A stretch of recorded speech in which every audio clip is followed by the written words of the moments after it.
My name is Darren. I'm a graduate from Learning People's course. I actually got in touch with Learning People about 2017. My main 9-to-5 full-time job at the time was working in a court as a legal advisor. I ended up pinning down on the cybersecurity course that they had at the time called the FCore Hacker Collection.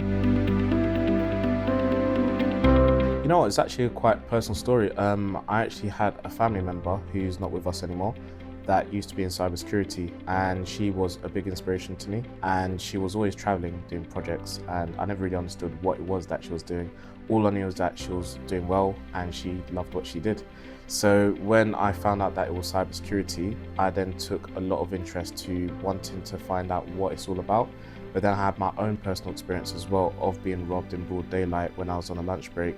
And that made me think, you know what, if this is what can happen in a physical sense, imagine in a digital sense what happens to companies when people obviously get access to their goods and their assets.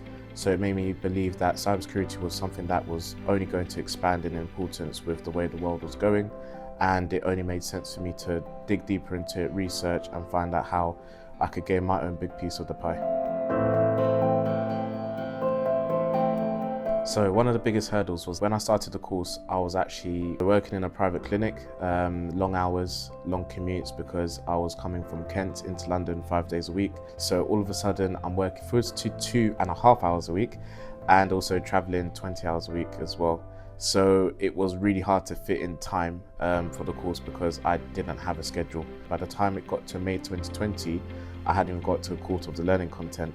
So what that meant was by the time we reached lockdown, I actually asked to be furloughed, and I used that time to do basically full-time student mode, doing 40 hours a week of studying and exam taking, and that's what pulled me over the line. So the student care team, they were actually very helpful.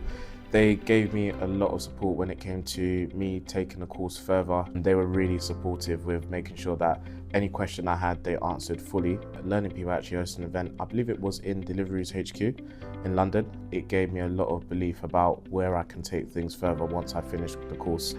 It was really easy to navigate how I could actually find opportunities once I finished the course. So that time definitely opened my eyes to a bigger scale of what Learning People are doing, who they're in touch with, and also the support they give post finishing as well. I had to endure 37 degrees in a room working on a bunk bed with no table, with no actual desk at all. And knowing that one day I'm going to tell this story and it would just be like a dream come true. And that's my favorite part, because we could talk about what happened next and where things are today, but my favorite part is actually the process, because had I not gone through the process, nothing would have changed. And it's really something that makes me smile, because I'm like, you know, if I can go through that situation and still end up passing through the test, then other people can as well. I think this underdog story does help many people to see that they can also overcome the things that they're going through and one day get to where they plan to be.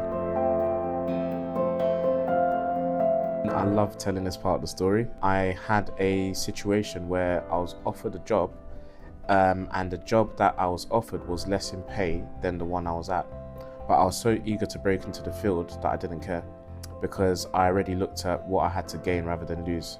And what I had to gain was a career that I wanted. So that gave me the confidence to step away from a job that I was, to be honest, very comfortable at.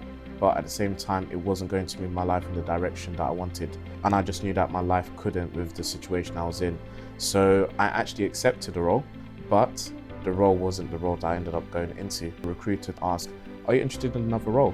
I said yes. Haven't finished the sign-off for this new one, so I'm still open. I got an interview at no other than Rail Delivery Group. They interviewed me for a IT support analyst position, and I went from now going 5k backwards for the job that I was still finishing the sign-off with, to now going into a job that was 5k more than the one that I was leaving. And not only that, I ended up being in a position where I was going from 5 days a week to fully remote. I am basically an information security lead for Canopius Group. Just earlier this month, I became a Forbes Tech Council member. So that was a very honourable feat to achieve. I've also been involved in a lot of speaking engagements this year. So for DTX, but also for UK Black Business Week. That's a great question. I always say the gap between where we are now and where we want to go is just time. As long as we've got Wi-Fi and dedication, we can make moves happen. And I think a lot of the time, many people get stuck in the doubt of what if I do it and nothing changes? The first thing they have to ask themselves is what they're willing to sacrifice to do it. Because there will always be something you have to let go of to have the time to do it. As I said, with my journey, I was working 40 hours a week, commuting for over 10 hours. If we want our situation to change, we have to think of what we probably don't like about our current lifestyle and how much that pushes us to want to change it.